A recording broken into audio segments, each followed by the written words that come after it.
share with you today some memories of Granddad. When I was growing up, I remember being very intimidated by Granddad. My parents would take me over on a Sunday, and we would build model airplanes and boats.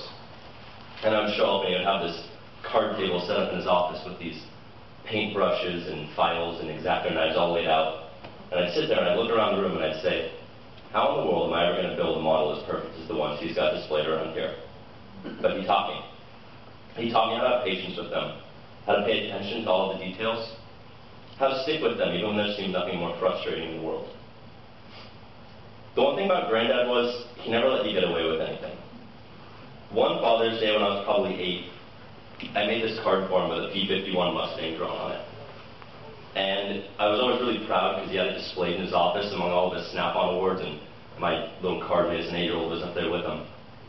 And years after I made him the card, he called me into his office, and he sat down at his desk, pulled a ruler out, and he sits me down and he says, now what's wrong with this plane right here? And I don't know. The problem with this plane here is it would never even get off the ground. When you got the nose drawn, it would take a nose dive, and he never let me get away with anything.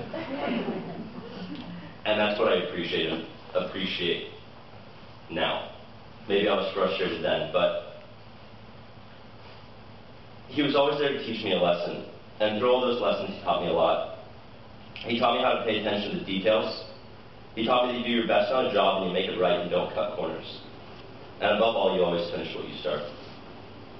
And from all those little lessons, he instilled in me what I remember. He instilled in me things that I'll remember until the day that I die. It's those things that he taught me that I'll pass on to my kids. And the legacy of Granddad will live on in me because of those things. It was strange for me as his health got worse because there was a kind of role reversal that took place. When I was younger and I had a problem with a model or something, I would turn to Granddad and ask him for help. But when he wasn't able to do models anymore, he turned to me for help. I remember one day my dad came home with one of Granddad's model boats that had been knocked over while someone was cleaning. And Granddad asked me to fix it for him. And I was happy to do it. Similarly, they had a railing put in the house to get him up the stairs.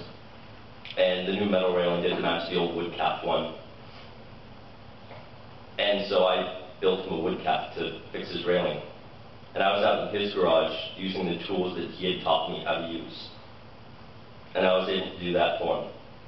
I was able to use the skills that he had taught me to do a job that he no longer could. By far the best gift he ever gave me, and I think all of us,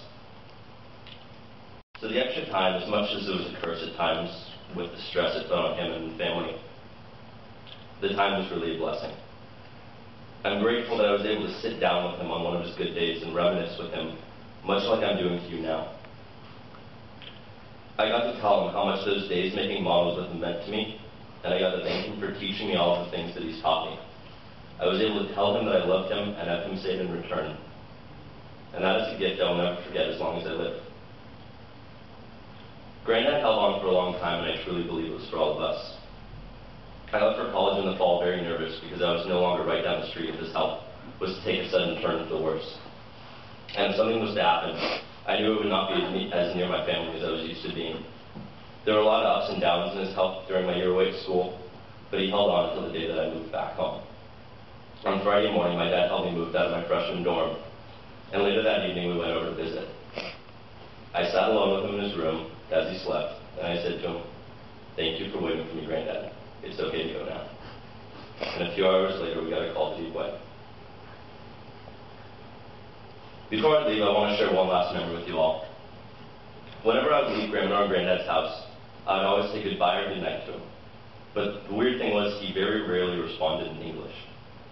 It was always either adios or gute Nacht, which he told me was German for good night. So in honor of Granddad, I won't say goodbye. I will simply say adios. I love you very much. May you rest in peace.